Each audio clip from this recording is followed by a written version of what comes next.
Good morning, अस्सलाम वालेकुम। Rising Pakistan में आपको कहेंगे खुश आमदीद। मेरे साथ हैं मोहम्मद शुएब, मेरे साथ हैं सबीन फारूक। राइजिंग पाकिस्तान में आपको कहते हैं वेलकम, जुम्मा मुबारक।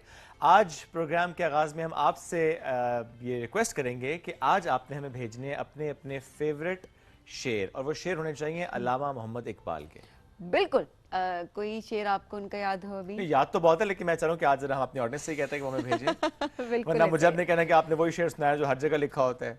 कौन सा वाला? खुद ही को कर बुलंद खुद ही इतना। को कर बुलंद इतना। नहीं, मैं तो कोई और भी सुना दूं, लेकिन वैसे एक बात करूं फौरन से आपको पता है वो शेर आते हैं जो बचपन से आपने याद किए बिल्कुल ऐसे ही रट्टे रटाए शेर हमें कुछ। लेकिन आज के बच्चों का क्या ये वाला बचपन चल रहा है जो हमारा वाला बचपन था, इस कॉन्टेक्स्ट में कि हम तो जनाब अपने स्कूल में हमें अल्लामा मोहम्मद इकबाल को बहुत बेहतर तरीके से हमें पढ़ाया जाता था, सिखाया जाता था, उनकी शायरी पे हम तशरीह करते थे।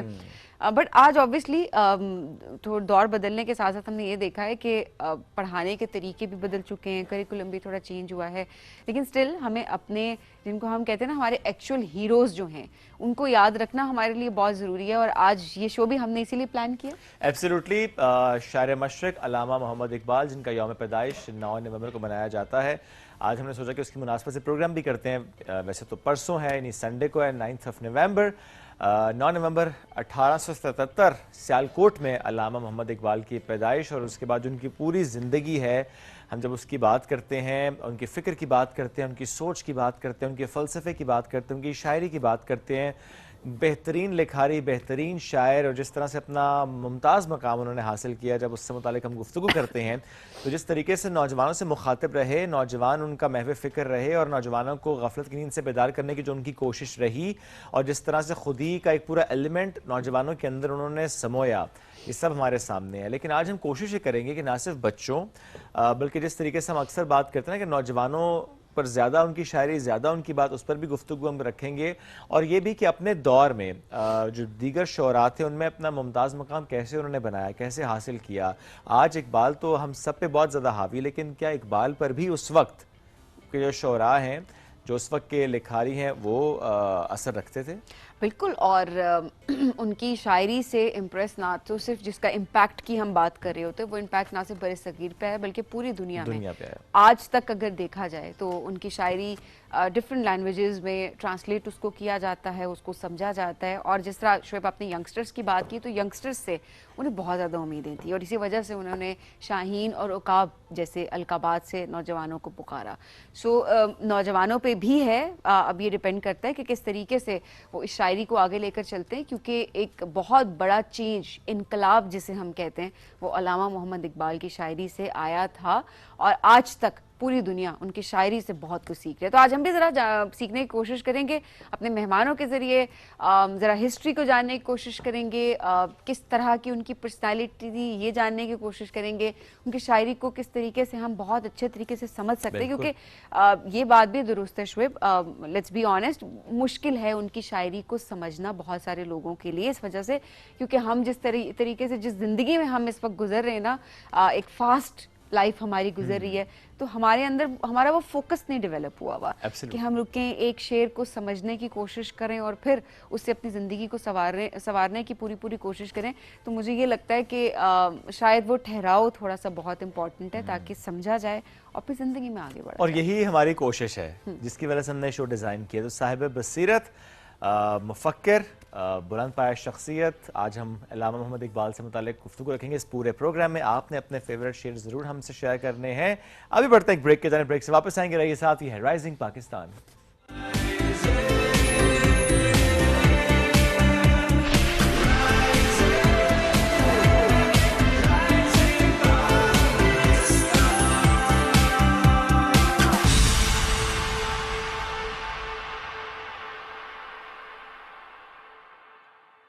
एंग्रो यूरिया और जबरदस्त यूरिया से जीतो नई नवेली गाड़ी।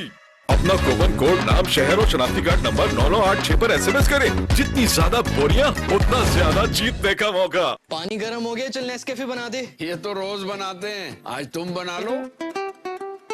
एक मग में एक सैशे डलता है। एक मग में एक शाही घंटा है। पहले गर्म पानी, फिर दूध और चीनी।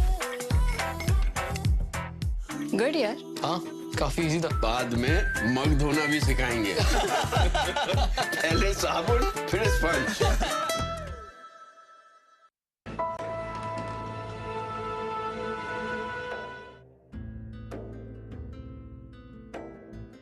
तमजीद साहब, इसकी तबीयत ठीक नहीं है, आप ये क्या कर रहे हैं? तमजीद साहब क्या कर रहे हैं?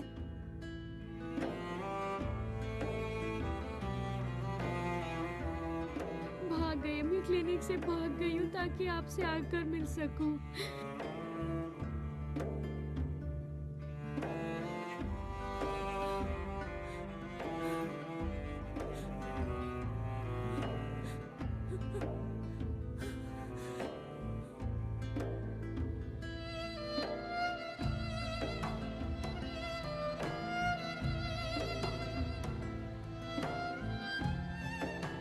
क्या बकवास कर रहे हो? मैं देखता हूँ। भागो यहाँ से, भागो यहाँ से।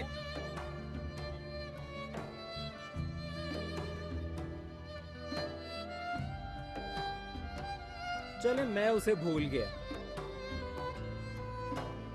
तुम होते कौन हो जो मेरी बेटी का नाम ले रहे हो मेरे सामने? लेकिन मैं आपसे लड़ने के लिए नहीं लेकिन आया। मैं लड़ना चाहता। तशद्दुद मेरे मिजाज में बिल्कुल नहीं।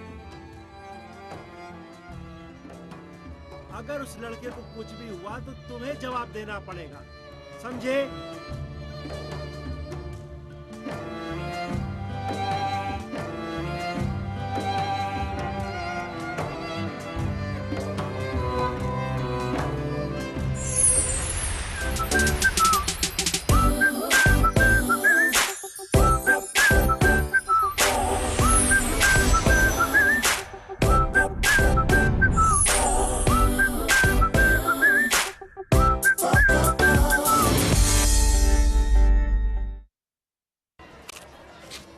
तुम ये कुरकुरे क्यों खाती हो?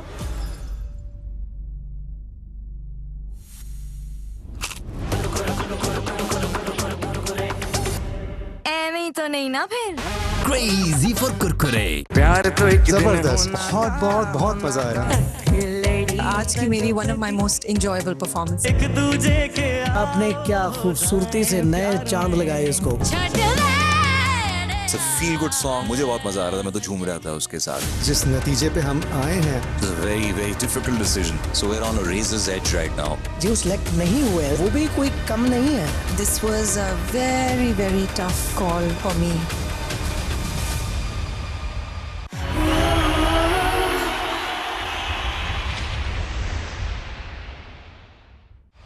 EcoStar TV, your world, your way.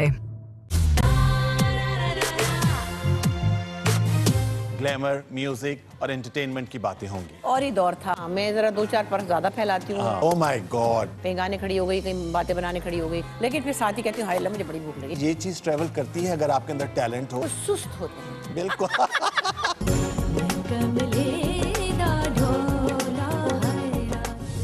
सितारों का जहां।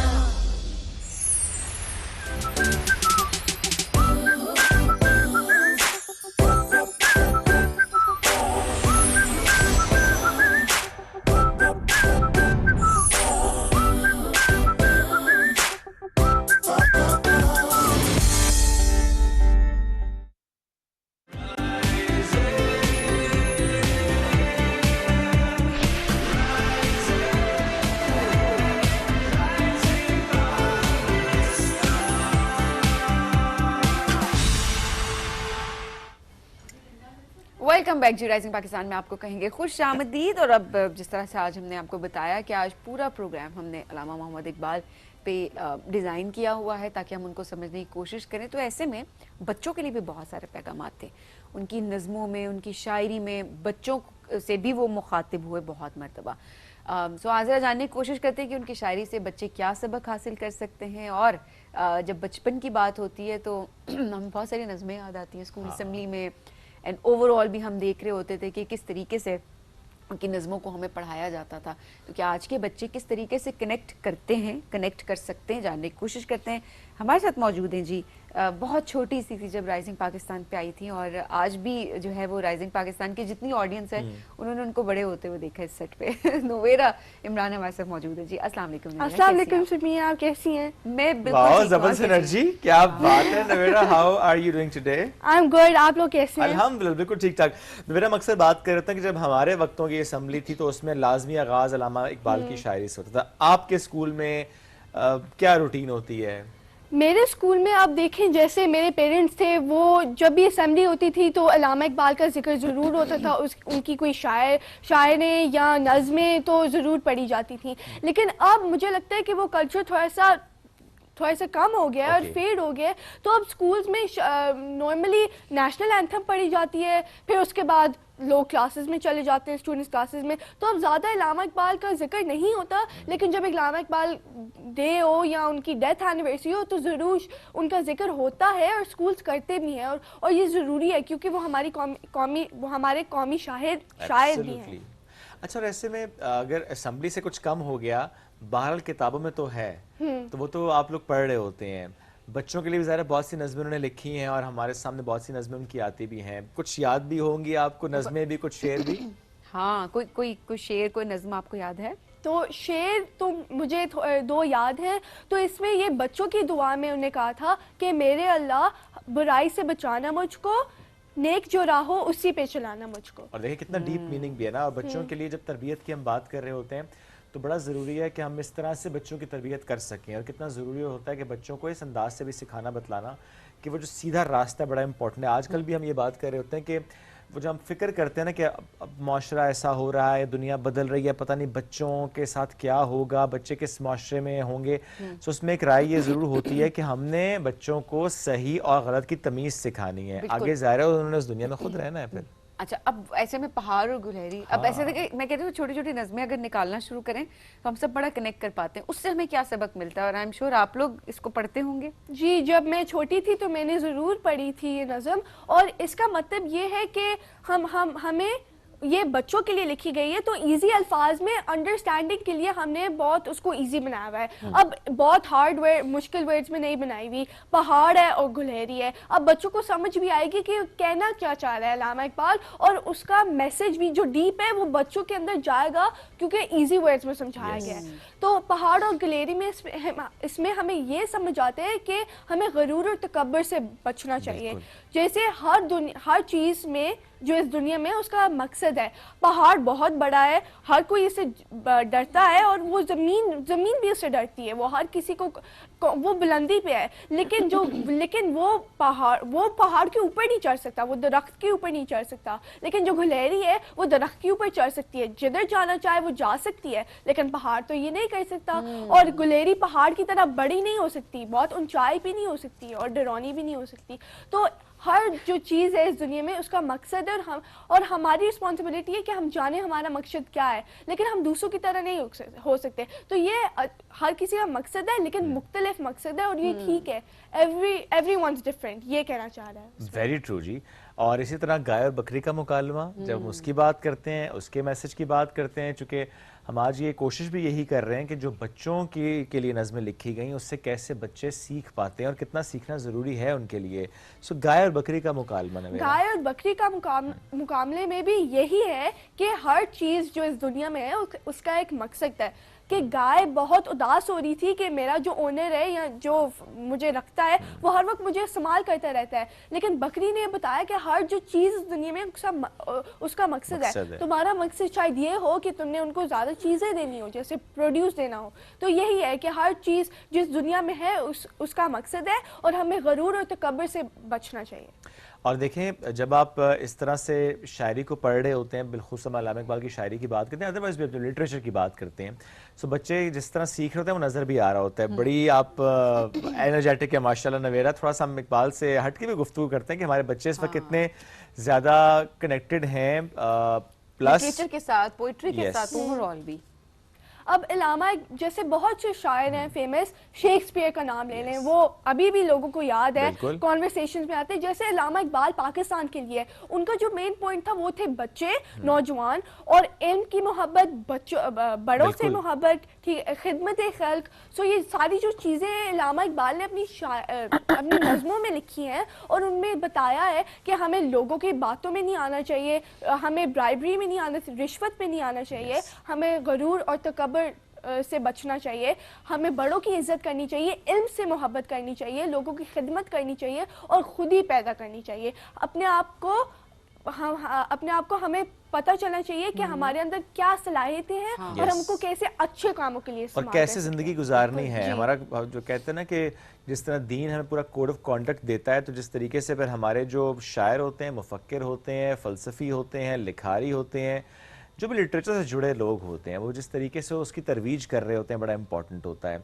इसी तरह से कुछ और भी, जब हम मुकालमों की बात करें या हम नज़मों की बात करें, सो परिंदे की फरियाद, ये भी इकबाल की एक नज़म, हम ज़रूर चाहेंगे कि इस कॉन्सेप्ट को भी समझें। और ये बड़े अच्छे कि आजकल के बच्चे ज़्यादा समझते भी हैं इसको, वो नहीं यकीन रखते कैद व बंद पे।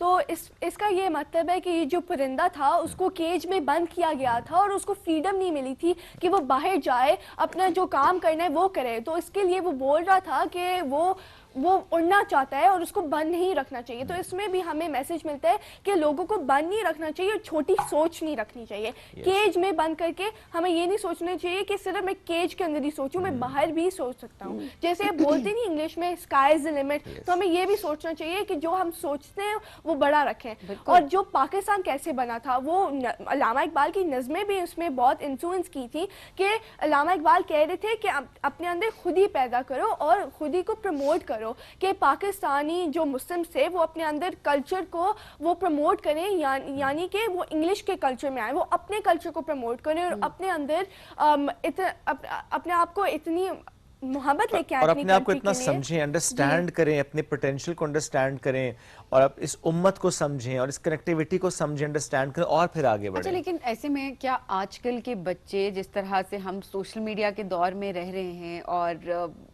जिस तरह हम आज ओपनिंग में बात करते हैं कि इतनी फास्ट लाइफ हम सबकी हो गई है कि समझ नहीं आ रही होती कि रुकें कहाँ पे, हमने समझना कहाँ पर है। क्या आज के बच्चे आउट ऑफ द बॉक्स सोच पाते हैं? बिकॉज डिस्ट्रैक्शंस बहुत ज़्यादा हैं। डिस्ट्रैक्शंस बहुत ज़्यादा हैं, बहुत सही बात है, लेकिन अगर हम चाहें तो हम कर सकते हैं। यही है, अगर हम हार्ड वर्क करें, अगर हम चाहें, अगर हम क्रिएटिव सोच रखें और हमारा एम बड़ा हो तो हम बड़ा भी सोच सकते हैं। क्योंकि यही बात है ना कि अल्लामा इकबाल 100 साल पहले भी उतना ही रेलेवेंट था जितना वो अब है, क्योंकि उनका जो मेन पॉइंट था वो थे बच्चे, नौजवान। वो अब नौजवान और बहुत से जो उनके टॉपिक्स है, इल्म की इज्जत। 100 साल पहले भी इल्म की इज्जत होनी चाहिए, अभी भी होनी चाहिए। वो कभी गलत नहीं होगा क्योंकि वो हर किसी को चाहिए होगा। और ये जो बच्चे थे वो सोचते थे कि उन्हें बच्चों को शाहीन का टाइटल दिया था। अब शाहीन परिंदा है, वो बुलंदी पे उड़ सकता है, वो लोगों की नीचे नहीं आता, जमीन पर भी नहीं आता, वो उड़ सकता है बुलंदी पे। तो इसका मतलब है कि हमारी सोच भी बड़ी होनी चाहिए और हमें किसी के नीचे नहीं आना चाहिए, क्रिएटिव होना चाहिए और इंडिपेंडेंट जितना हम हो सकते हैं हमें होना चाहिए। और इतनी ऊंचाई पर होना चाहिए कि जो ऐसी आवाज़ें जो कि आपको रोकती हैं, टोकती हैं, आगे बढ़ने में हिंड्रेंस होती हैं, वो आपको सुनाई ही ना दें। हमें पता भी ना चले कि कोई हमें रोकना चाह रहा है, क्योंकि वो जमीन पे होंगे और हम ऊपर होंगे। हम ऑलरेडी इतना ऊंचा होते हैं। अच्छा, वाकई देखिए ऐसा होता है शोएब कि अब बहुत सारे लोग हैं जिनके साथ आज से 4 साल पहले आप डिफरेंट होंगे और आज 4 साल के बाद अगर आप उन लोगों के साथ बैठना चाहेंगे, अगर आपने ग्रो किया है तो ऑनेस्टली आप उन लोगों के साथ कनेक्ट नहीं कर सकेंगे। आप नहीं, पहले आप जिनको कहते थे लाइक माइंडेड लोग बैठे हुए हैं, वो आप चेंज हो जाते हैं। एग्जैक्टली, आप ग्रो कर जाते हैं और ये चीज़ समझाना भी अगले को बड़ा मुश्किल हो जाती है कि नहीं ऐसे नहीं, बिकॉज कुछ लोग समझना नहीं भी चाह रहे होते हैं।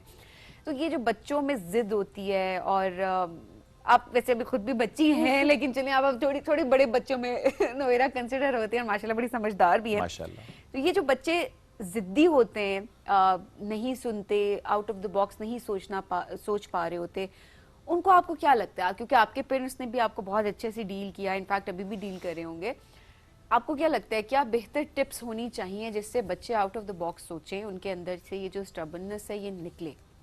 वो पहले अपने अंदर से डर ख़त्म करना होगा, तो ये बहुत ज़रूरी बात है। जो अल्लामा इकबाल की शायरी भी हैं, नज़में भी हैं, उसमें लिखा हुआ है कि हमें डरना भी नहीं चाहिए, और ये ज़रूर है क्योंकि वो सोचते थे जो बच्चे और नौजवान हैं वो ही हमारे पाकिस्तान का फ्यूचर है और वो ही बड़ा सोचेंगे। तो हमें डर अपने आप से निकालना होगा और हमें सोचना होगा, क्रिएटिव होना होगा कि मैं अपने मुल्क के लिए या मुल्क के लिए क्या कर सकती हूँ या क्या कर सकता हूँ। अगर हमें मसले नज़र आने अपने मुल्क में तो हमें जानना होगा कि मसले क्या हैं और मैं उसको सोल्यूशन क्या है उसका, और मैं कैसे चेंज कर सकती हूँ, मैं अपना मार्क कैसे छोड़ सकती हूँ। अच्छा, वैसे ये जो आपकी जनरेशन है, अभी हम जेन जी और जेन अल्फा की, अल्फा तो चलो बड़े छोटे हैं, लेकिन जेन जी की बात करें तो उनमें एक बड़ी ज़बरदस्त क्वालिटी है ये कि वो सोल्यूशन ओरिएंटेड अप्रोच रखते हैं। उनको होता है एक प्रॉब्लम अगर वो लेकर आते हैं तो वो कंप्लेन के साथ उसका सोल्यूशन भी लेके आते हैं कि नहीं इसको ऐसे नहीं इसको ऐसे कर दें। तो काफ़ी ट्रेंड्स चेंज करते हुए जनजी नज़र आ रही है। बात तो सही है। अगर हमें कोई मसला नज़र आए तो उसका सोल्यूशन भी उसको देना होगा। तो इसलिए यही सेम है, अगर मुल्क में कोई मसला नज़र आए तो हम चाहेंगे कि हम खुद ही उसको ठीक करें, क्योंकि कोई और तो ठीक नहीं कर रहा, हमें करना होगा अगर हमने अपने मुल्क को तरक्की करते हुए देखना है। एब्सोल्युटली नवेरा, बहुत प्यारी बात आपने की है कि मसले तो सबको नज़र आते हैं, उस पर बात भी बहुत हो रही होती है, लेकिन ये बहुत अच्छा होता है कि आप उसकी सोल्यूशन के साथ सामने आए। Navera, thank you very much. आज के दिन की मुनासबत से हम गुफ्तगू कर रहे थे, आज के इस शो की मुनासबत से रादर बड़ा अच्छा लगता है हमेशा आपसे बात करके। नाज़रीन, हम एक ब्रेक की तरफ बढ़ेंगे, ब्रेक से वापस आएंगे, रहिए साथ। ये है राइजिंग पाकिस्तान।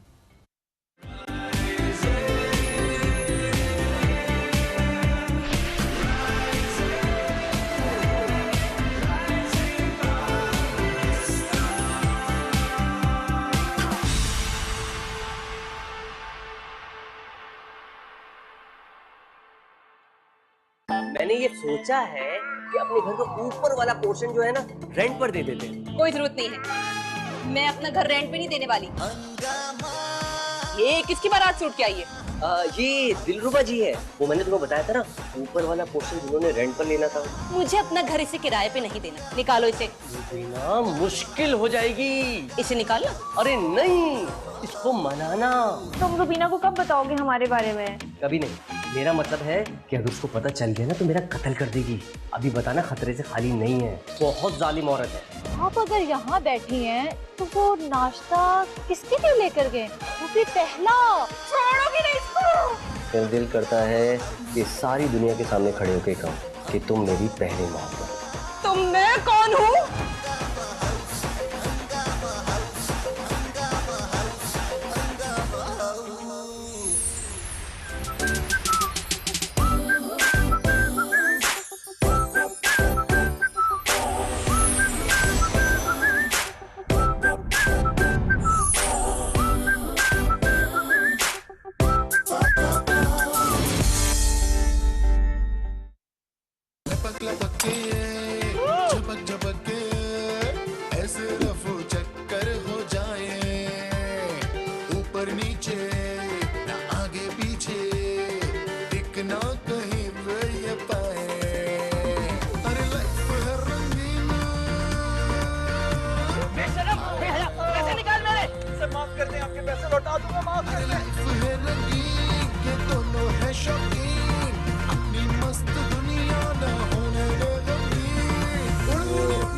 के साथ लड़की काम करती है ना, उससे शादी करा दे। ये ख्याल अपने दिमाग से निकाल दे।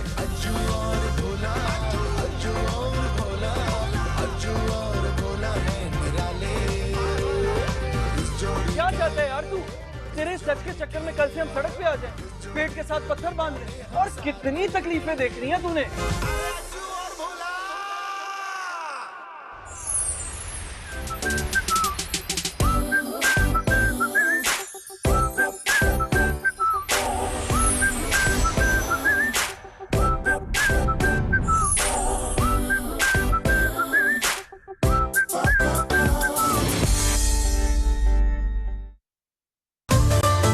नरगिस बेगम। नरगिस के बाद बेगम लगाने का हक तुम 25 साल पहले ही खो चुके हो। मेरी वीडियो वायरल हुई है और उसके ऊपर 5 लाख व्यूज और 2000 लाइक्स भी आ गए। बेटा इसमें तो फिर जोरदार लाइक मेरा देना भी चाहिए। पहले अच्छी तरह चेक कीजिएगा, फिर कार्रवाई कीजिएगा। अब लगेंगे ताले तुम्हारे रेस्टोरेंट पे। आंखें भी खुली, मुंह भी खुला, कहीं गुजर तो नहीं है। तो तू क्या कर रहा है इधर? सोच रहा हूँ। चल बाहर जाके सोच। मेरा दिमाग यही चल रहा है। यहाँ मेरा डंडा भी चलता है। एक दफा मुझे वो बंदा मिल गया ना, उसकी गिच्ची मरोड़ दूंगा मैं। हस्ती अपनी बात किसी है, ये नुमाइश शराब किसी है। मेरा प्यार टुकराया था ना, अब मेरा इंतकाम देख। वो मेरा कारोबार है, तुम मेरा प्यार हो। कारोबार और प्यार को अलग अलग रखना चाहिए। कल किसको दिखाते हैं? ऐसी की तैसी प्यार का तड़का।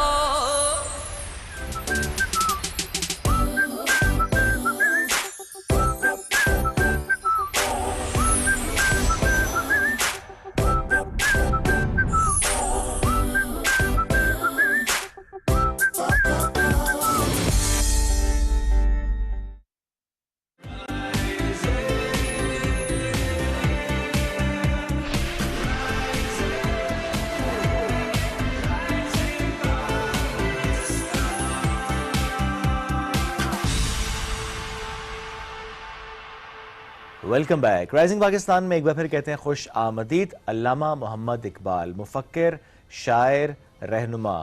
जब हम इकबाल की बात करते हैं, हम ज़ाहिर उनकी शायरी की बात कर रहे होते हैं, उनके फ़लसफ़े का जिक्र हो रहा होता है, और हम अक्सर ये बात करते हैं कि चंद अशार जो कि हमने याद कर रखे हैं, हमने शायद उसी में क़ैद कर रखा है अल्लामा मोहम्मद इकबाल को। आज हमारी कोशिश है कि इस सेगमेंट में हम ये बात ज़रूर सामने रखें कि कैसे अपने दौर में दीगर और शौरा के होते हुए, उनके काम के होते हुए, नॉट जस्ट के मुसलमान शायर, अदरवाइज़ भी वेस्ट के शायर भी, कैसे वो अपना मुमताज़ मकाम उन्होंने बनाया, वो मेंटेन रखा। तो आज इस मौजू पर गुफ्तगू भी करेंगे। और इकबाल की जब बात करें, ज़ाहिर है एक ऐसी शख्सियत है जिसमें हम गुफ्तगू करते चले जाएं तो वक्त ख़त्म हो जाता है, गुफ्तगू मुकम्मल नहीं होती है। A wonderful guest is with us, associate professor doctor Sahibzada Shahir Ilahi साहब ने हमें ज्वाइन किया। Health services academy government of Pakistan से मुंसलिक हैं। उनकी कई किताबें हैं, 4 किताबें 50 से ज़ायद कौमी और बैनुल-अक़वामी तहक़ीक़ी मक़ाले शाया कर चुके हैं। हमेशा उनसे बात करके हमें अच्छा लगता है और आपको सुन के बहुत अच्छा लगता है, तो उनको वेलकम करते हैं। डॉक्टर साहब अस्सलाम वालेकुम।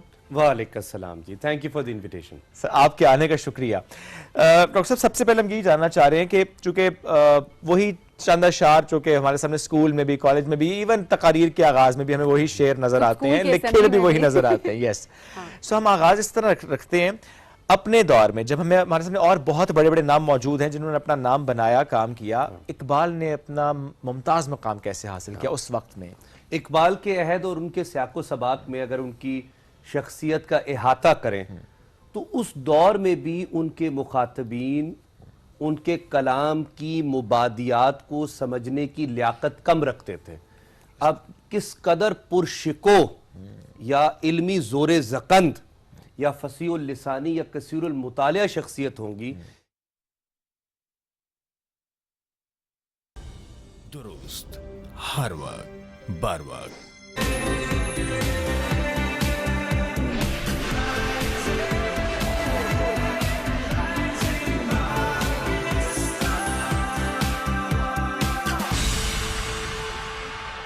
मुकर्रम, जिनको वो अपना उस्ताद व हादी व मुरब्बी मानते हैं।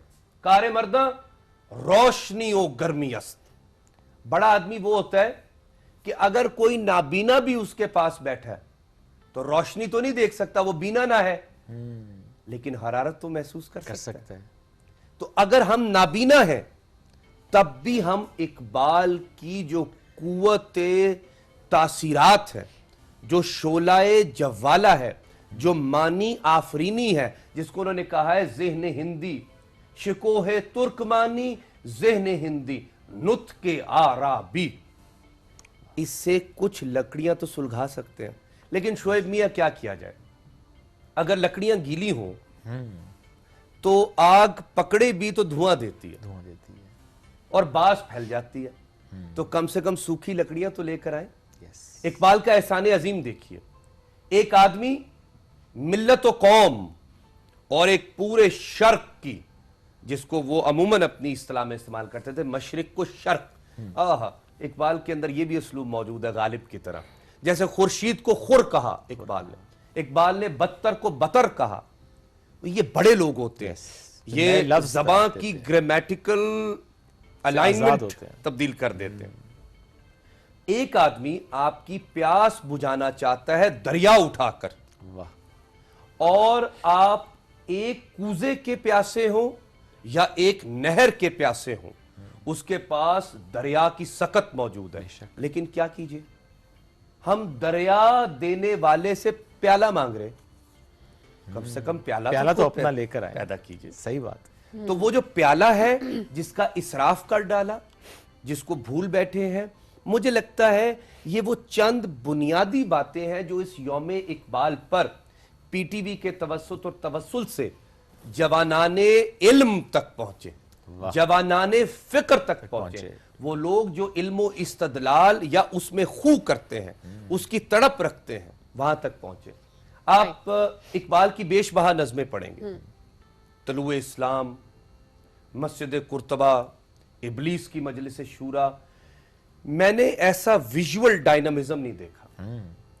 इकबाल बेशबहा नज़म के ग्रामेटिकल स्ट्रक्चर्स को तोड़ते हुए, गजलों के अंदर तौसी करते हुए नए मानी पैदा कर देते हैं। मैं अक्सर देखता हूं कि इकबाल एक आम आदमी को जो सते फिक्र अता करते हैं, वो उसके अंदर ये जज्बा तो पैदा करे कि अब वो प्याज टमाटर की गुफ्तगू से हटकर अपनी बका के सामान की फिक्र तो पैदा करे। हाथ है अल्लाह का, बंदाए मोमिन का हाथ, गालिब व कार आफरीन, कार कुशा, कार साज, खाकी और नूरी निहाद, बंदाए मौला सिफात, हर दो जहां से गनी, उसका दिले बेनियाज। अब देखिए इकबाल का नरम दमे गुफ्तगू, गरम दमे जुस्तजू, रज़म हो के बज़म हो, पाक दिलो पाक बाज, नुक्ता परकारे हक, मर्दे खुदा का यकीन, और ये आलम तमाम वहमो तलिस्मो मजाज। वाह। और जैसे आपने टाइम एंड स्पेस पे गुफ्तगू किया, ज़माओ मकां पे, अब ये वो तमाम फलसफे हैं जो आज भी हम सीना ठोक कर मगरिब के सामने रख सकते हैं। वहदतुल वजूद व शहूद, तंज़ीह व तशबीह, सिलसिलाए रूज़ व शब, नक्श गरे हाथ साथ, सिलसिलाए रोज़ व शब, असले हयात व ममात। और इकबाल फिर जैसे नए नए अल्फाज, इस्तिलाहात और सौतियात लेते हैं। सिलसिलाए रोज़ व शब, तारे हरीरे दो रंग, जिनसे बनाती है जात अपनी कबाए सिफात। तू हो अगर कम अयार, मैं हूं अगर कम अयार, मौत है तेरी बारात, मौत है मेरी बारात। और दलील क्या पेश करते हैं? वो मर्द कामिल, इश्क से साहिब फरोग, जो किसी को मुकम्मल करेगा। यही मियां मोहम्मद बख्श साहब रहमतुल्लाह अलैह जरा आपसे पहले गुजरे हैं। विचों आतिश बारो खाकी, दिस दे हालों खस्तों, जे हिक नारा करन मोहम्मद, ढैन पहाड़ शिकस्तों, जे हिका दर्दी मारन हुंदा मुल्क वीरानी, को काफा दे सब्जे सड़दे नदियां रहे न पानी। आपके नाकदीन बिलखुसूस फैज, आप लग्गा न खाते थे, फिक्री तौर पर इख्तलाफ है, लेकिन उसके बावजूद फैज डेडिकेट कर रहा है इकबाल को। और इकबाल के यहां एक और सखावत भी मौजूद है। जो सखी आदमी होता है, फयाज होता है, वो जरा मुस्तगनी भी होता है। तो इकबाल के यहां ये इस्तगना मौजूद है। सीखना है तो सीखो, वरना चलते बनो। वाह। बाबा गुरु नानक पर अशार है, गालिब पर अशार है, निटशे पर अशार है। वो तमाम बड़े बड़े लोग जो हम असर थे, सीनियर और junior both, and above all वो तमाम लोग जो पहले गुजर चुके थे, इकबाल उनकी शख्सियत का ठीक ठीक इहाता करते हैं और वो कैसे बरूए कार लाए जा सकते हैं। उनकी फिक्र हमारे लिए कैसे किश्ते वीरा में उस फल के बीज का काम कर सकती है जो फल दो रंगा हो, उसमें तासीरो जज्बा भी हो, इल्मो अकल भी हो। तो ये इकबाल का शिको है, उसका इस्तदलाल, उसका कलाम, उसका तदब्बुर, उसका तफक्कुर। तो इकबाल के नाकदीन को भी कम से कम ये लिहाज रखना चाहिए, क्योंकि ये रविश चलन है बिल्कुल कि आप इकबाल को अब जॉन से तो ना मिलाएंगे। जॉन यकीनन एक चाबकदस्त आदमी है, लेकिन बड़े शायर तो ना है। इकबाल को जब भी देखा जाएगा तो यार्ड स्टिक मिर्जा नौशाह असदुल्ला खां गालिब की इस्तेमाल की जाएगी। जैसे गालिब कहते हैं, सद जलवा रू बरू है जो मिशगा उठाइए, ताकत कहां के दीद का एहसान उठाइए। गालिब का वारिस इकबाल है और इकबाल की ये इच्छा थी, आदर्श, कि मैं एक गालिब जैसी शायरी कर सकूं। देखिए इकबाल अपनी लेगेसी के भी वारिस है। एंड अबव ऑल जो पगडंडियां इकबाल छोड़कर गए हैं, वो एक तरफ फारिसो मदाइनो ईरान में जावेदा हुई।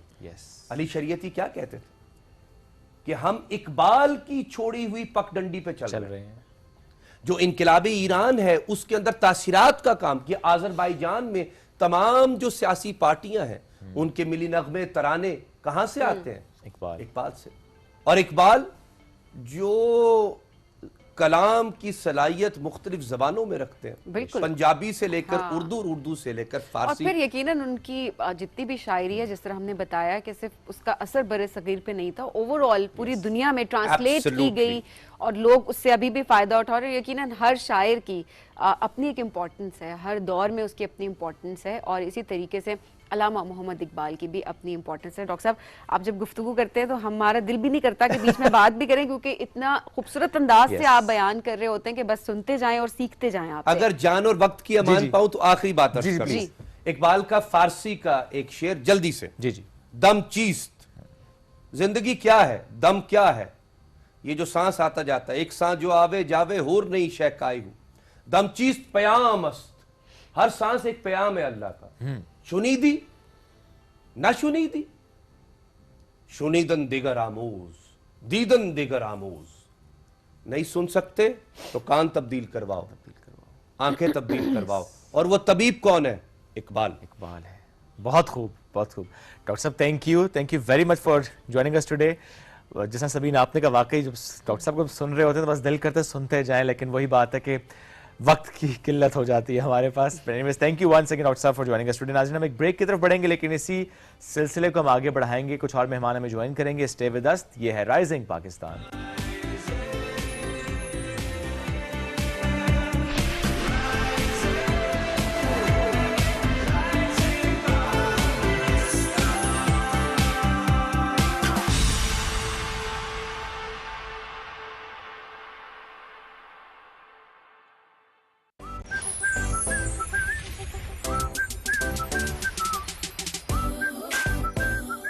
सुबह 8 बजे से 9 बजे तक की नशरियात के लिए हमारे साथ ताउन किया है Colgate Palmolive Pakistan limited, Kurkure, Engro fertilizer, Nestle Pakistan limited, सॉन्ग सीएमपक लिमिटेड। पानी गर्म हो गया, चल नेस्कैफे बना दे। ये तो रोज बनाते हैं, आज तुम बना लो। एक मग में एक सैशे डलता है। एक मग में एक शाही डलता है। पहले गर्म पानी, फिर दूध और चीनी। गुड यार। हाँ, काफी इजी था। बाद में मग धोना भी सिखाएंगे। पहले साबुन फिर स्पंज। चाची, चाची, आ गई। मैं आया। आ जाओ सब। खींचो खींचो। कर दिया दिल पे जादू, तुझे देख के दिल पे तीर चले रहे न दिल पे काबू। बहुओं के हाथों में दम है। पूरे खानदान के कपड़े मैले हो गए हैं। ये सरदर्दी क्या कम है? बहुत कम है मेरे बोनस ट्राई स्टार के सामने। बनाए झाग ज्यादा, निकाले दाग ज्यादा, कपड़े धोए सबसे ज्यादा। वही रस्साकशी एक बार और होगी। सोच लो, इस बार बहुओं के साथ उनकी सास भी होगी। वाह क्या बात है बोनस की। हर स्वाइप हर stream, non stop digital scene. Life है full online full extreme. Zong के monthly social and YouTube offer से पाएं 20 GB डेटा, 500 जोंग मिनट्स और 100 अदर नेटवर्क मिनट्स। सब कुछ मिले सिर्फ 500 रुपए के डिस्काउंटेड रेट में। अभी डायल करें *6001#। Stay connected, stay original. Let's get digital with Zong 4G. Agro urea और जबरदस्त यूरिया से जीतो नई नवेली गाड़ी। अपना कूपन कोड, नाम, शहर और शनाख्ती कार्ड नंबर 9986 पर SMS करें। जितनी ज्यादा बोरियां उतना ज्यादा जीतने का मौका। पानी गर्म हो गया, चल नेस्कैफे बना दे। ये तो रोज बनाते हैं, आज तुम बना लो। एक मग में एक सैशे डलता है। एक मग में एक शाही डलता है। पहले गर्म पानी, फिर दूध और चीनी। गुड यार। हाँ, काफी इजी था। बाद में मग धोना भी सिखाएंगे। पहले साबुन फिर स्पंज। आज के दौर में पूरा खानदान साथ बैठकर बांटे प्यार तो किसे अच्छा नहीं लगता। हमें एक्चुअली खानदान तो भाता है, लेकिन गंदे बर्तनों का ये ढेर सताता है। बर्तनों का ढेर तो सताएगा जब घर में कोई भी नीला पीला लिक्विड आएगा। ले आए 3 गुना ज्यादा ताकत वाला मैक्स लिक्विड, जिसका एक ड्रॉप जमी चिकनाई आसानी से हटाए, 3 गुना ज्यादा बर्तन चमकाए और आपका दिल फरमाए। बर्तन धोना इतना आसान, तो कल फिर जमा कर लेते हैं खानदान। मैक्स लिक्विड दे आम लिक्विड से 3 गुना ज्यादा सफाई। दीवार के पार क्या है, नकाब के पार क्या है, इस बहस में मत उलझो। सिर्फ ये जान लो कि समझ की तह तक पहुंचने के लिए सोच की सीढ़ी दरकार होती है। एक जरा सोचने दो। कहीं भी रोशनी देखो, उसे आगही मत समझो। 4 लफ्ज पढ़ लो तो खुद को अरस्तू और नीचे मत समझो। मफहूम की वुसअत में दलील को भटकने दो। अपनी बेयकीनी को एक जरा सोचने दो। पीटीवी होम पर।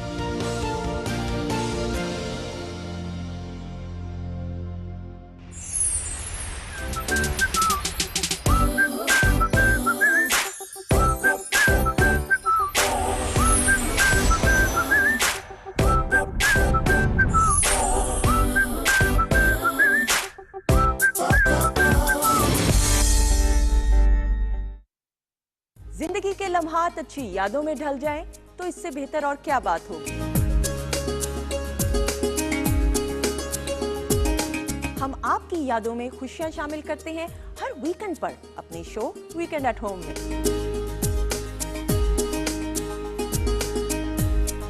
इसमें आपको सितारों की चाल से लेकर हेल्थ टिप्स, मजेदार पकवानों की रेसिपी और दीगर मुफीद मालूमात भी फराहम की जाती है। और आपकी मुलाकात कराई जाती है नामवर स्टार से।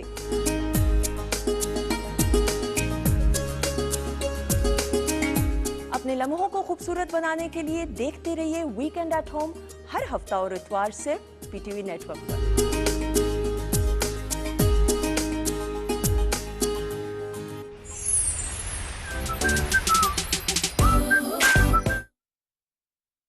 पंजाब के 40 में से 34 जिलों में सरसब्ज किसानों ने जीती पहली पोजीशन। सरसब्ज, जमीन की जान, फसल की शान।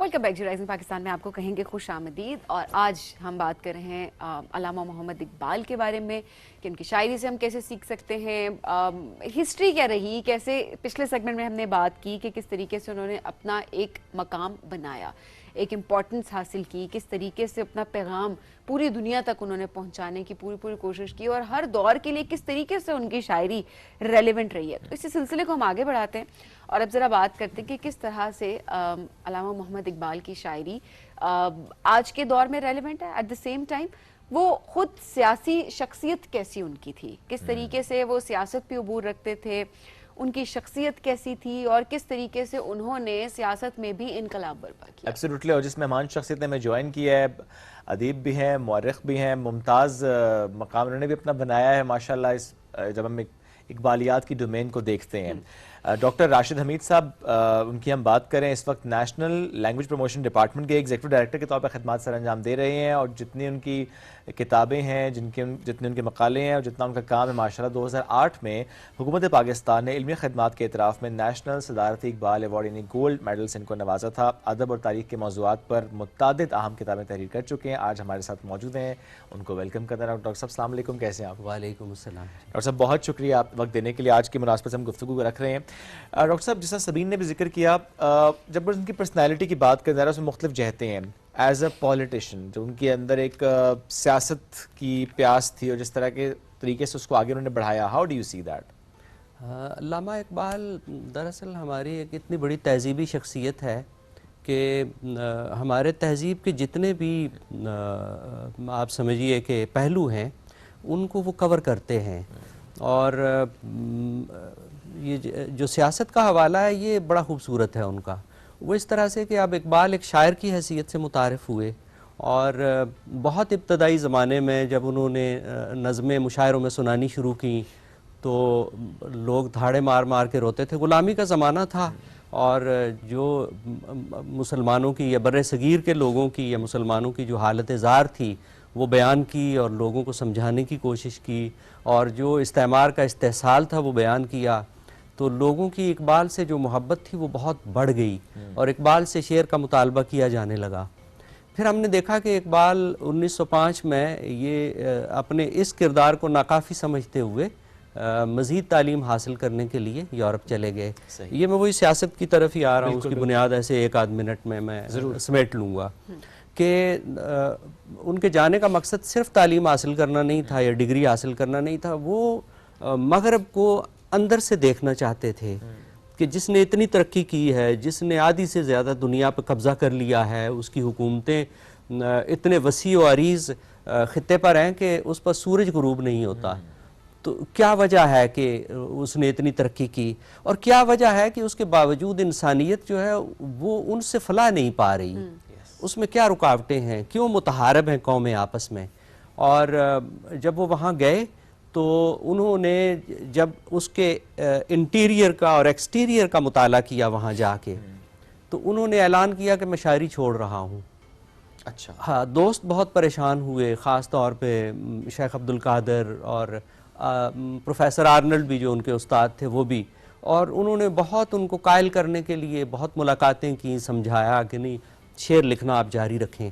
लेकिन उन्होंने कहा कि दुनिया की जिस तरह की हालत है और जिस तरह से बड़े सगीर के लोग पिस रहे हैं इस्तेमार के जबर के नीचे, तो मुझे नहीं लगता कि मेरी शायरी ये मसला हल कर सकती है।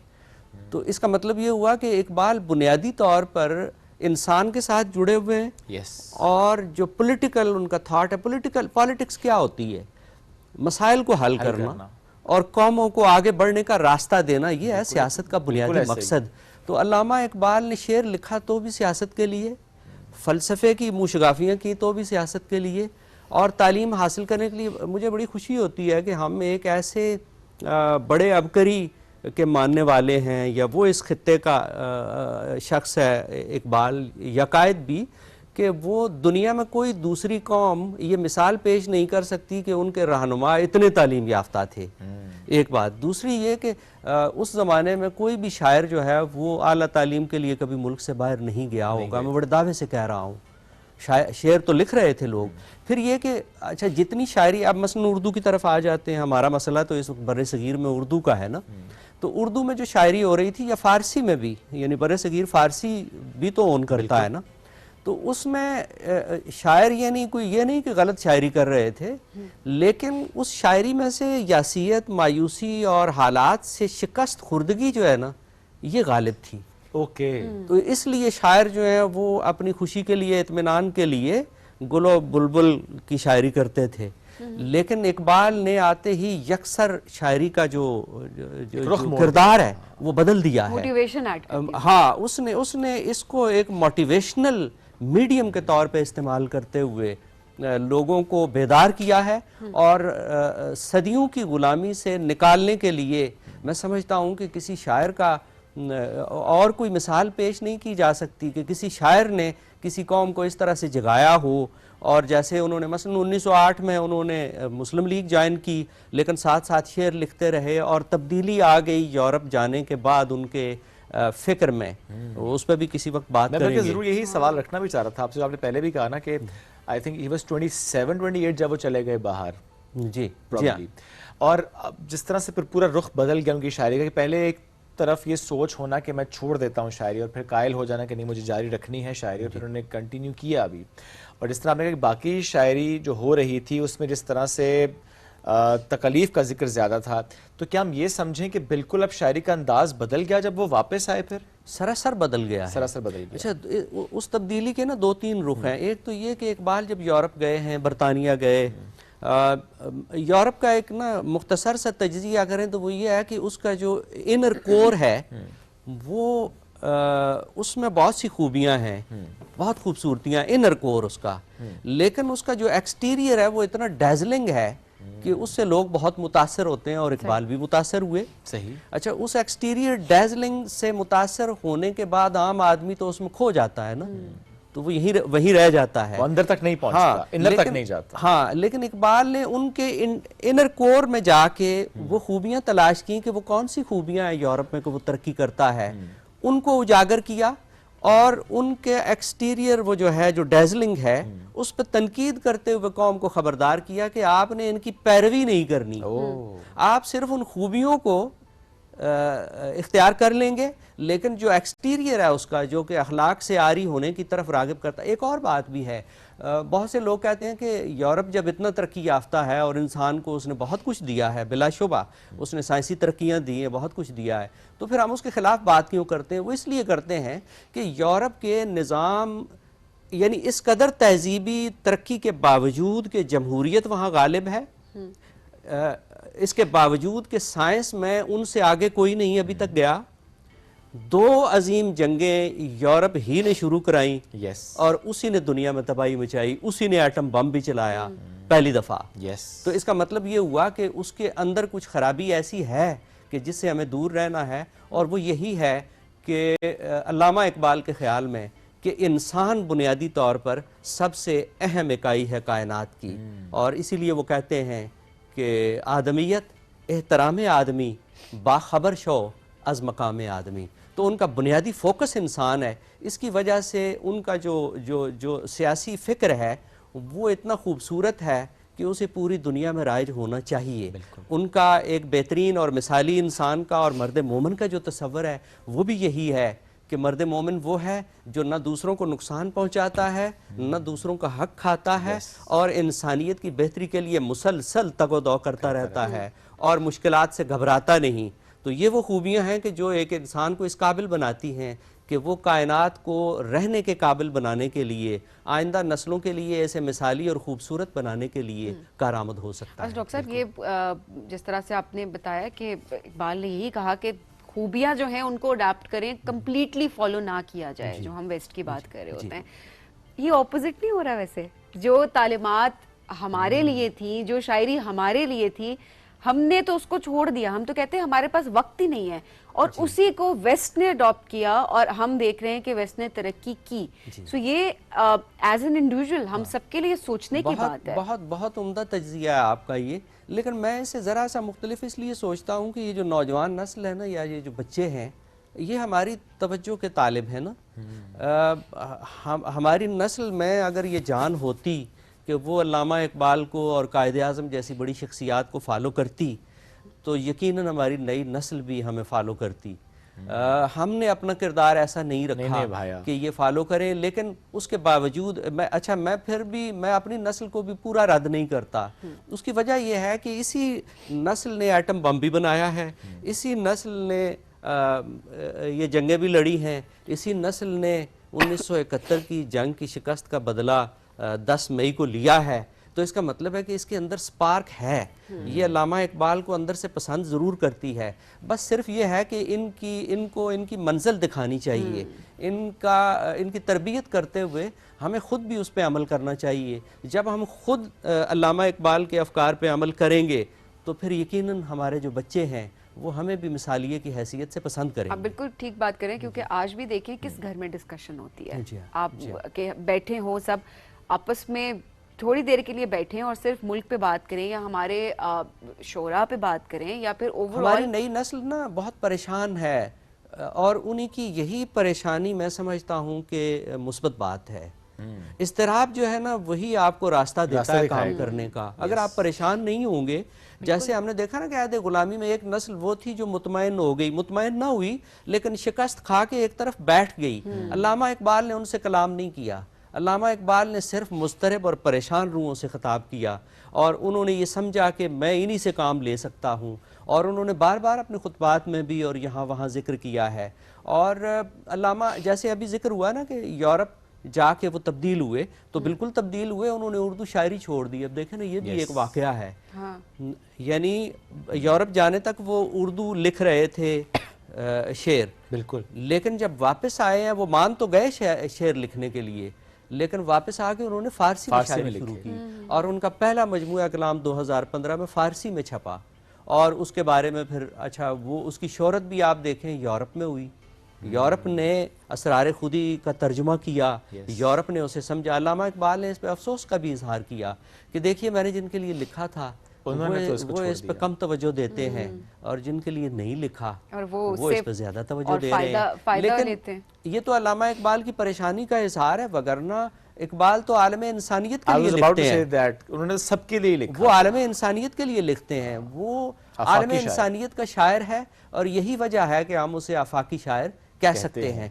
फारसी में जब उन्होंने लिखा तो ये एक वाकया है, मैं ज़्यादा वक्त आपका नहीं लूँगा, कि फारसी के कितने बड़े शायर हमारे पास मौजूद हैं, बिल्कुल, लेकिन कोई एक शायर अल्लामा इकबाल के मुकाबिल खड़ा नहीं हो सकता। कोई एक शायर मुकाबिल उनके फारसी शायरी में खड़ा नहीं हो सकता। और अभी मुझसे पहले प्रोग्राम में जिक्र हो रहा था कि वो गालिब की एक्सटेंशन है, तो मैं ये कहता हूँ कि गालिब और मीर ना होते तो इकबाल पैदा नहीं हो सकता था, क्योंकि गालिब, मीर ने और गालिब ने उर्दू को उस दर्जे तक तरक्की दे दी थी कि अब इकबाल उसमें लिख सकते थे। और वही बात, हर दौर में हर शायर ने अपना बहुत बेहतरीन किरदार अदा किया और उससे अगले शायर ने बहुत कुछ सीखा। हाँ, मैं ये बहुत एहतियात के साथ कह रहा हूँ कि मोमिन को और ज़ौक़ को और उन तमाम जो शायर हैं उनके किरदार को आप यकसर मुस्तरद नहीं कर सकते और उन पे इस तरह से तनकीद नहीं की जानी चाहिए। हर शायर ने अपने ज़ौक़ और अपनी तबीयत के मुताबिक और अपने दौर के तकाज़ों के मुताबिक काम किया, लेकिन जो मनसब इकबाल का था वो जाहिर है इकबाल ही को मिलना था। वो जितना बड़ा आदमी था, ये मनसब उसी के लिए मुख्तस था, सो उसे मिला। बिल्कुल ऐसा ही है। अच्छा डॉक्टर साहब, शख्सियत साजी में किस तरीके से इकबाल की शायरी काम आ सकती है? इकबाल तो देखिए, जो भी शायर इंसान के लिए लिखेगा वो शख्सियत साजी ही करेगा। इकबाल का जो सोज़े दरू है ना, वो बुनियादी तौर पे शख्सियत साजी है। इस इकबाल का तसव्वुर खुदी भी शख्सियत साजी है, इकबाल का रमूज़े बेखुदी भी शख्सियत साजी है। मैं अगर मुख्तसरन इकबाल के बारे में एक खुलासा को एक दो जुमलों में बयान करूँ तो वो बुनियादी तौर पर इंसानियत साजी का शायर है, इंसान साजी का शायर है, और वो इंसान के अंदर सोज़े दरू पैदा करना चाहता है। आप देखें, वो बरगसां से मिला, बड़े बड़े फ़लसफ़ियों से मिलता भी रहा। मसोलिनी ने ख्वाहिश की कि उनसे मिले तो इकबाल उनसे भी मिले। इन तमाम लोगों से मिलने के बाद भी जो उन्होंने, इकबाल ने जो तासुर बयान किया है बाद में, वो ये किया है कि मैं, बल्कि एक इजाज़त दें जी, तो एक दो शेर है फारसी के हैं कि मैं आज मैं खाना मगरब चशीदम, आसान है, फारसी हमारी को मुश्किल नहीं है, और बजाने मन के दर्दे सर खरीदम, कि मैं जो मैखाना मगरब है मैंने उससे बहुत इस्तिफ़ादा किया है, यानी मगरब के उलूम से बहुत इस्तिफ़ादा किया, लेकिन मैंने वहाँ से दर्द सर हासिल किया है। आगे बयान करते हैं कि नशिस्तम बा निको याने फरंगी, कि मैं बहुत नेक जो फरंग के यूरोप के लोग हैं उनके साथ बैठा हूँ। अज़ा बेसोज तर रोज़े नदीदम, कि फिर सोज की बात करता है कि मुझे वहां से सोज नहीं मिला। तो ये सोज क्या है? ये इंसान साजी है कि आपके दिल के अंदर बाकी इंसानों के लिए दर्द पैदा हो जाए, और ये वो बुनियादी चीज़ है। अगर ये आपके अंदर पैदा हो जाए तो आप एक बेहतरीन इंसान बन जाते हैं।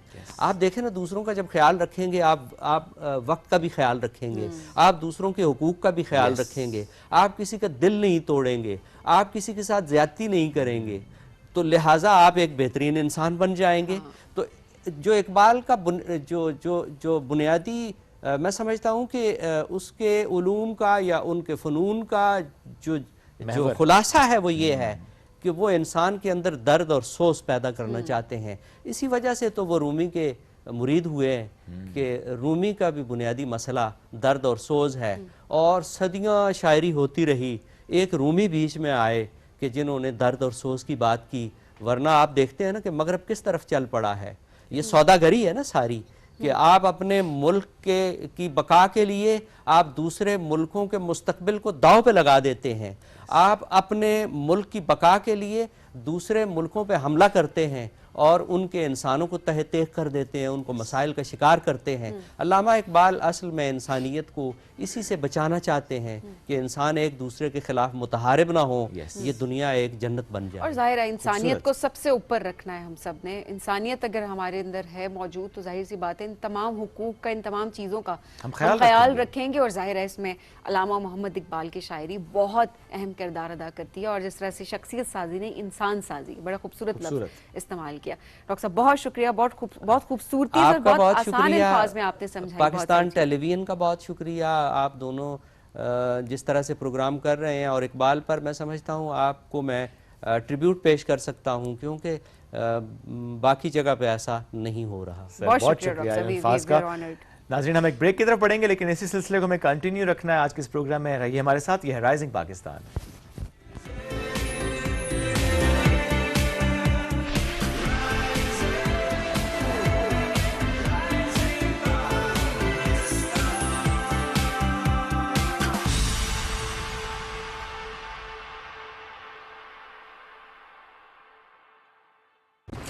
अहमद बेटा चलो उठ जाओ। मम्मा, हाँ पेट में बहुत दर्द है। कैविटी है क्या? मैं स्कूल कैसे जाऊंगा? आज फिर स्कूल छोड़ो। ओके मम्मा। तुम ना एक्टिंग स्कूल जाओ, अच्छी कर लेते हो ड्रामेबाज। हर माँ जानती है कि कोलगेट मैक्सिमम कैविटी प्रोटेक्शन का फ्लोराइड और कैल्शियम बूस्ट दे पूरे 24 घंटे तक कैविटी से हिफाजत। 24 घंटे तो कैविटीज का कोई चांस ही नहीं। Colgate maximum cavity protection. है कोई जो दे सकता है मुझसे बड़ा इनाम? जी हुजूर, एग्रो जीत की बाजी दे, इनाम आली शान। चांदी के मुजस्समे का है कोई जवाब?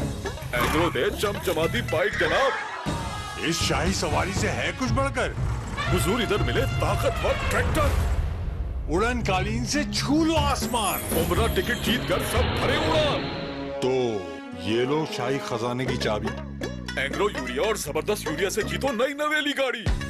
अपना कूपन कोड, नाम, शहर और शनाख्ती कार्ड नंबर 9986 पर SMS करें। जितनी ज्यादा बोरियां उतना ज्यादा जीतने का मौका। अब मैं भी लगाता हूँ जीत की बाजी।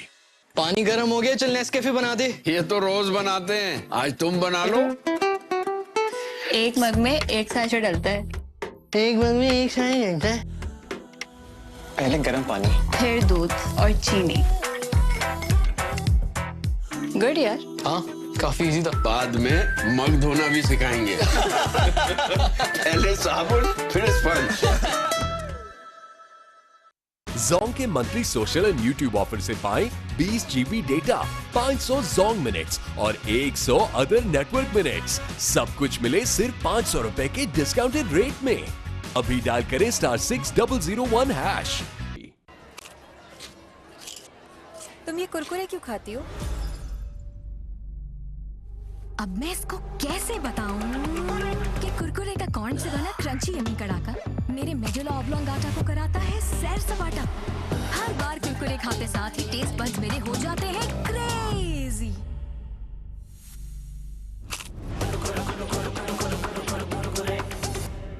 ऐਵੇਂ तो नहीं ना फिर? Crazy for Kurkure. भूल ये हुई है मुझसे, थोड़ा सा कुछ दिल में रह गया। क्या करो? सेट करो खास चाय बना के तुम्हारा मूड। समझते हैं एक दूसरे को, इसीलिए बने हैं एक दूसरे के लिए। जैसे चाय को समझे सिर्फ Nestle everyday. From Nestle. Pakistani खाने ज़बान पे लगे तो छूटते नहीं हैं, और अगर कपड़ों पे लगे तो वो कोरमे को आउट ऑफ साइट कर देगा। कढ़ाई से भी फाइट कर लेगा।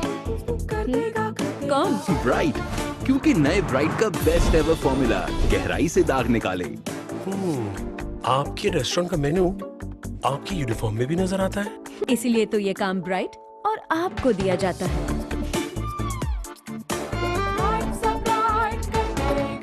एग्रो यूरिया और जबरदस्त यूरिया से जीतो नई नवेली गाड़ी। अपना कूपन कोड, नाम, शहर और शनाख्ती कार्ड नंबर 9986 पर SMS करें। जितनी ज्यादा बोरियां उतना ज्यादा जीतने का मौका। पाकिस्तानी खाने ज़बान पे लगे तो छूटते नहीं हैं, और अगर कपड़ों पे लगे तो वो कोरमे को आउट ऑफ साइट कर देगा। कढ़ाई से भी फाइट कर लेगा। कौन? ब्राइट, क्योंकि नए ब्राइट का बेस्ट एवर फॉर्मूला गहराई से दाग निकाले। आपके रेस्टोरेंट का मेन्यू आपकी यूनिफॉर्म में भी नजर आता है। इसीलिए तो ये काम ब्राइट और आपको दिया जाता है। पानी गर्म हो गया, चल नेस्कैफे बना दे। ये तो रोज बनाते हैं, आज तुम बना लो। एक मग में एक सैशे डलता है। एक मग में एक शाही डलता है। पहले गर्म पानी, फिर दूध और चीनी। गुड यार। हाँ, काफी इजी था। बाद में मग धोना भी सिखाएंगे। पहले साबुन फिर स्पंज। प्यार तो एक जबरदस्त, बहुत बहुत बहुत मजा आया। आज की मेरी one of my most enjoyable performance. आपने क्या खूबसूरती से नए चांद लगाए इसको। फील गुड सॉन्ग, मुझे बहुत मजा आ रहा था, मैं तो झूम रहा था उसके साथ। जिस नतीजे पे हम आए हैं, very very difficult decision, so we are on a razor's edge right now. जो सिलेक्ट नहीं हुए हैं वो भी कोई कम नहीं है। This was a very very tough call for me.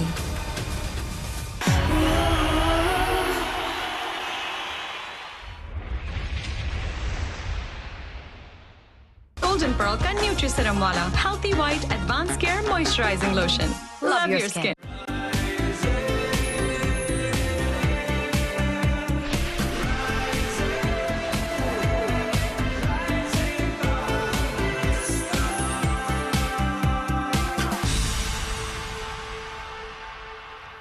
Welcome back. Rising Pakistan में एक बार फिर कहते हैं खुश आमदीद।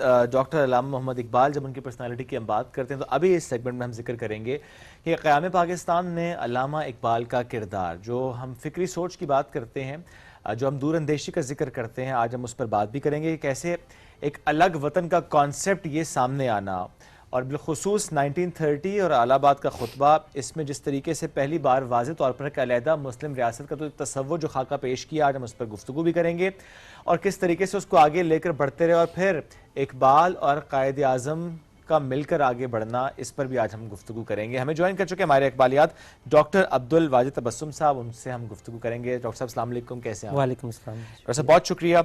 तहरीक पाकिस्तान और अल्लामा इकबाल का बुनियादी किरदार, यहाँ से अगर हम आगाज़ करें इस गुफ्तगू का। यहाँ से आगाज़ करने से पहले मैं थोड़ा सा, अगर आप मुझे इजाज़त दें तो मैं थोड़ा सा आपको जो है वो पस मंज़र से आगाह करूँगा, आपको भी और आपके नाजरीन को भी, कि वो सही माना में इकबाल के तसव्वुर से या फिर पाकिस्तान के तसव्वुर से आगाह हो सकेंगे। अच्छा देखें, अगर इकबालियात के एक तालिब इल्म होने के नाते, एक उस्ताद होने के नाते तो हम देखें तो इकबाल की सियासियात के आपको चार बुनियादी जो है वो रुख नज़र आएंगे। उसमें एक तो ये देखें कि आप इकबाल ने जब वो क़याम यूरोप से पहले का जो उनका ज़माना बनता है कि जिसमें वो एक मुतअद्दिद कौमियत के काल जो है वो नज़र आते हैं। बहुत मारूफ तराना हिंदी लिखा था, सारे जहाँ से अच्छा हिंदुस्तान हमारा, हम बुलबुलें हैं इसकी, यह गुलिस्तान हमारा। तो फिर उसके बाद तस्वीर दर्द नामी नाम से एक नज़्म लिखी, न समझोगे तो मिट जाओगे हिंदुस्तान वालों, तुम्हारी दास्तान तक ना उन दास्तानों में। बहुत खूबसूरत है, शुरू का बंद तो बहुत ही शानदार है, जिसमें उनके अपने एक दिल की कैफियत भी जो है वो नज़र आती है। अच्छा, गायत्री लिखते हुए नज़र आते हैं। अच्छा, एक तो रुख ये है कि जब वो मुतअद्दिद कौमियत के नज़र आते हैं, क्योंकि इकबाल ने महसूस कर लिया था कि ये जो हमारा जो वतन है वो बदेसी हुक्मरानों के हाथ में है और इस्तेमार के हाथों में है, जो उसकी दौलत लूट लूट के समंदर पार लेके जा रहे हैं, और यहाँ पे जो एक इस्तेसाल का निज़ाम जो हो रहा है, एक तो रुख ये हो गया। उसके बाद जब वो क़याम यूरोप में जाते हैं तो वो फिर एक तो शायरी छोड़ देते हैं। अच्छा, उन्होंने देखा कि ये जो कौमियत का तसव्वुर है मुतहदा का, तो वो तो उसने तो नुकसान पहुँचाया पूरे यूरोप को। यूरोप टुकड़े टुकड़े हो चुका है और उसकी जो जिसे कहते हैं इत्तेहाद है वो पारा पारा हो चुका है। तो एक तो शायरी छोड़ दी, फिर शेख अब्दुल कादिर के कहने पे और बाज़ दूसरे दोस्तों के कहने पे जो है वो उन्होंने कहा आपकी शायरी उस तरह नहीं है, ठीक है ना, वो बल्कि बारूफ मकसन में एक नाज़म लिख के भेजी कि कौमें जो कुछ के कर रही हैं उनको मिजाज के सुखन नहीं है। फिर दोस्तों के कहने पे कि आपकी शायरी तो वह भी नोयत की है, ठीक है, जुज़ पैगम्बरी है, इल्हामी नोयत की शायरी। फिर दोबारा वो आए तो उन्होंने आगे, अच्छा यूरोप का बाज़ लोगों पे मुख्तलिफ असर होता है, तो इकबाल की ज़िंदगी में जो यूरोप का असर था वो बुनियादी, एक ख़त में भी उन्होंने जिक्र किया कि खुदा कसम मुझे यूरोप की आबो हवा ने मुसलमान कर दिया। ठीक है, अब वो देखा तो फिर आके उन्होंने एक जिसे कहते हैं कि वाजे एक मंशूर वो देते हुए नज़र आते, वो शख्स जो पहले तराना हिंदी लिखता है, फिर वो तराना मिली लिखता है, चीन व अरब हमारा, हिंदुस्तान हमारा, मुस्लिम है हम, वतन है सारा जहाँ हमारा। फिर उन्होंने एक जिसे कहते हैं कि इस्लाम और मुसलमान और इस्लाम का जो बैसियत तमद्दुन के एहया कैसे हो सकता है, और उसमें उन्होंने इस बात को महसूस कर लिया था कि हम एक अलग कौम है, हम मुसलमान हैं, हमारी एक पहचान है और बैसियत तहजीब के हम कैसे ज़िंदा रह सकते हैं। तो चनांचे वो मुतअद्दा कौमियत में वो नज़र नहीं आता था। उसके बाद हम देखते हैं कि वो फिर मिलत का तस्वर जो है वो नज़र आता है उनके यहाँ, बिलाद इस्लामिया उन्होंने नज़म लिखी। अच्छा, फिर आप देखें तो एक बहुत ही तवील नज़म है, नज़म की आयत में बाज़ उसे गज़ल कहते हैं और बाज़ उसे नज़म, मार्च 1907 उसका टाइटल है, जिसमें वो यूरोप के बारे में, तुम्हारी तहजीब अपने खंजर से आप ही खुदकुशी करेगी, जो शाख नाजुक पे आशियाना बनेगा ना पायदार होगा। ठीक, फिर उसके बाद हम देखते हैं एक वेव, उन्होंने ये महसूस किया कि ये जो मिल्लत का तस्वर है या जो इस्लाम का तस्वर है या इस्लाम का जो एहया है, उसके लिए मुझे अमली सियासत में जो है वो आना पड़ेगा। फिर वो तीसरा रुख उनका शुरू हो जाता है कि जब वो पंजाब लेजिस्लेटिव काउंसिल के 1926 में बाकायदा इलेक्शन हमें जो है वो लड़ते हुए नज़र आते हैं, वो ना सिर्फ जीते और उसके बाद फिर उन्होंने वो मेंबर भी जो है वो बनते हुए नज़र आते हैं। फिर उसके बाद जो चौथा फेज़ जो हमारे सामने आता है वो हम देखते हैं कि जब उन्होंने खुतबा इलाहाबाद में वो तारीख़ी एक रियासत का तस्वर जो है वो पेश किया, तो ये बुनियादी तौर पर चार उनकी रुख हमें जो है वो नज़र आते हैं। सर, खुतबा इलाहाबाद की अगर हम बात करें 1930, थोड़ा इसको उजागर कीजिएगा, क्या इंपॉर्टेंस थी, हमारे बच्चे भी इस वक्त हमें सुन रहे हैं तो थोड़ी सी हिस्ट्री बताइएगा। चंद साल पहले ही वो शामिल हुए हैं सियासत में अमली तौर पर। जी जी जी। अच्छा, असल में आप देखें तो चंद साल पहले की बात नहीं, आप उनके पीछे तसव्वुरात को देखें। पूरा एक तसलसल है उसका। देखिए, उसका पूरा एक तसलसल आपको नज़र आएगा। मसला ये है कि इश्तराकी या कम्युनिज़म का जो इनकलाब आया, उसमें उन्होंने बहुत से अशार जो है वो के उसमें ख़ास तौर पे इश्तराकियत का जो अच्छा पहलू है उसको जो है वो उसको बयान भी उन्होंने अपनी शायरी में जो है वो किया। उठो मेरी दुनिया के गरीबों को जगा दो, काखे उमरा के दरो दीवार हिला दो, जिस खेत से कि तहकां को मैसर न रोज़ी, उस खेत की हर खोशा गंदम को जला दो, क्यों खालिक मखलूक में हायल रहे पर्दे, पीराने कलीसा को कलीसा से उठा दो। अच्छा, बाज़ लोग ये समझते हैं कि इकबाल शायद इश्तराकियत के हामी है। इश्तराकियत, इकबाल कहते हैं कि ये इस्लाम के बाद सबसे बड़ा इनकलाब ये था, मगर ये ला से अल्लाह की तरफ न जा सका। अच्छा, फिर बाद में उन्होंने लैनन खुदा के हुजूर में नज़म भी की, वो लैनन खुदा से मुखातिब हो कि मैं कैसे समझता तू है कि नहीं, हरदम मुतगय्यर थे खिरत के नज़रियात। ठीक है, तू कादिर व आदिल है मगर तेरे जहाँ में ए तल्ख बहुत बंदा है मजदूर क्यों का। अच्छा, ये एक पहलू। अच्छा, फिर जमहूरियत का जो आलमी तस्वर जो नज़र, इकबाल उस जमहूरियत को जो मगरबी जमहूरियत है नहीं मानते उसमें। क्या तूने देखा नहीं मगरब का जमहूरी निज़ाम, चेहरा रोशन अंदरून चंगेज से तारीख तर। जमहूरियत एक तर्ज हुकूमत है कि जिसमें बंदों को गिना करते हैं, तोला नहीं करते। इकबाल का एक पूरा पीछे एक विजन काम कर रहा था, एक जिसे कहते हैं एक फ़िक्र काम जो है वो कर रहा था। उसको फ़िक्र को देख रहे थे कि आलमी सतह पर जो तब्दीली आ रही है उसमें कौन सा ऐसा निज़ाम होगा कि जो मुसलमानों के लिए ज़्यादा बेनिफिशियल जिसे कहते हैं सूदमंद होगा, जिसमें हम एक अलग से एक जिसे हम कहते हैं एक रियासत का उसूल, या फिर उसमें हम जो है वो एक मुसलमानों के हवाले से या उनके जिसे हम कहते हैं बुनियादी हुकूक का तहफ़्फ़ुज़, या एक बुनियादी जो खुतबात में भी उन्होंने जो बात की है या खुतबा इलाहाबाद की भाई उन्होंने बात की, उसमें यह है कि हम कैसे एक इस्लाम को के लिए एक ऐसा खिता हासिल करना चाहते हैं कि जिसमें हम जिस आप खुतबा इलाहाबाद को अगर आप तफसील से देखें तो बुनियादी तौर पर ये नहीं कि एक शायर जो है 1926 में जो है वो पंजाब लेजिस्लेटिव काउंसिल का मेंबर बनता है और 4 साल बाद खुतबा इलाहाबाद, ये बात नहीं है। उसके पस मंज़र में देखें जो खुदी का तस्वर हमें नज़र आता है, पीछे फ़िक्र काम कर रही थी 30 साल की। Very true. उस 30 साल की फ़िक्र ने इकबाल को कहा कि इश्तराकियत जो है वो कहते हैं कि वो तहजीब के जो ला से इल्ला की तरफ ना बढ़ सके तो उसका पैमाना लिबरेज हो गया। ठीक है, मसलन उन्होंने कहा कि मार्क्स ने एक काम तो कर दिया, उसने कह दिया ला कोई नहीं है, मगर अल्लाह की तरफ से जो है वो नहीं जा सका, तो ये उसका जवाल हो गया। अब मौजूदा अगर आप कम्युनिस्ट निज़ाम देखें तो दुनिया में दम तोड़ चुका है, ठीक है। अच्छा, फिर चूँकि कम्युनिस्ट जो है सरमायादाराना निज़ाम के ख़िलाफ़ है, तो इस्लाम तो कहता है कि सरमाया भी आप रखें, लेकिन उसमें जो उसका हिस्सा है गरीब का वो रखें आप उसमें। अच्छा, उसके बाद आप दूसरा देखें तो जमहूरियत का वो जो चेहरा जो आज भी हमें नज़र आता है कि आप अपने लोगों को एक तहफ़्फ़ुज़ दें और बाकी दुनिया में जो बर्बरियत आप करना चाहते हैं कर दें। फिर दूसरा ये है कि एक क्या सबका वोट बराबर है, सबका एक वोट जो है वो बराबर है। तो वो तो अगर आप उसकी नज़्म देखें इब्लीस की मजलिस शूरा, तो वो खुद कहता है कि ये तो मलूकियत को ही हमने जो है वो लिबास पहनाया है, मलूकियत को हमने जमहूरी लिबास जो है पहनाया है। अब देखें तो जब आप खुतबा इलाहाबाद पे पहुँचते हैं तो इकबाल का पूरा एक पीछे पस मंज़र नज़र आता है, पूरी एक फ़िक्र जो है वो नज़र आती है। तो वो कहते हैं कि मेरी इस बात से किसी को परेशान नहीं होना चाहिए कि जो मगरबी पाकिस्तान है, जिसमें आपका सिंध है या पंजाब है या सूबा सरादुस्समानी जो आज खैबर पख्तून का इलाका है या बलूचिस्तान है, इसको बरतानवी अमलदारी में या आज़ाद कर दिया जाए या फिर इसका एक जिसे कहते हैं कि मुस्लिम हिंदुस्तान बना दिया जाए। बुनियादी वजह उसकी क्या है? बुनियादी वजह यह है कि मुसलमान इस मुतअद्दा कौमियत के तस्वर से अलग होकर अपने एक कुरान और हदीस के मुताबिक जो है वो जो अल्लाह ताला और उसके हुज़ूर सल्लल्लाहु अलैहि वसल्लम जो पैगाम लेके आए थे उसकी तरह। अच्छा, इस पर बाज़ लोगों ने एतराज़ भी किया कि वो शायर कि जो एक मिल्लत का तस्वर पेश करता है जो बेकरां है, जिसकी कोई हद नहीं है। मियाँ बशीर अहमद जो जैसे शादी नमायूं जो इकबाल के बड़े करीबी दोस्तों में से थे, इकबाल ने बांगे दरा में एक नज़्म भी लिखी है, मौत को समझिए गाफिल इख्तिताम, नज़्म का उन्वान है जैसे शादी नमायूं के नाम।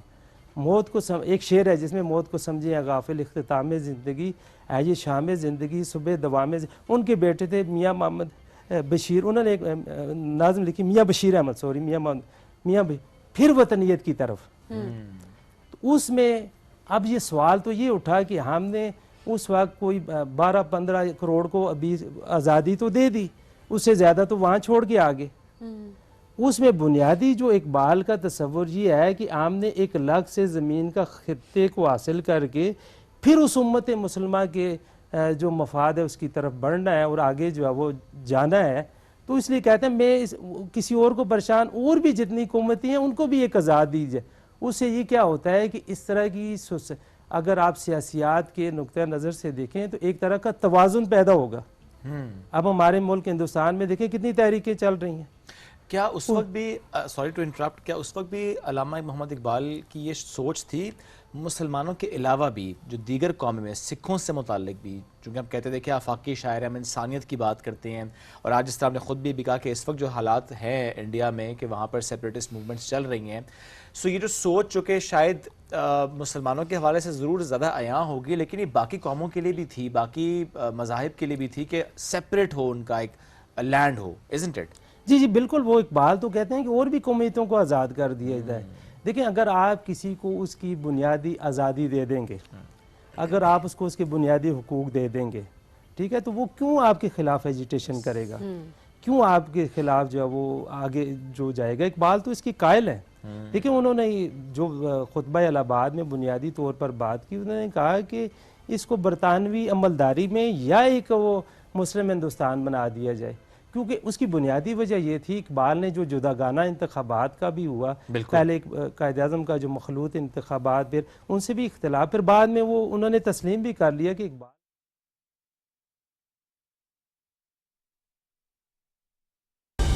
दुरुस्त हर वक्त बर वक्त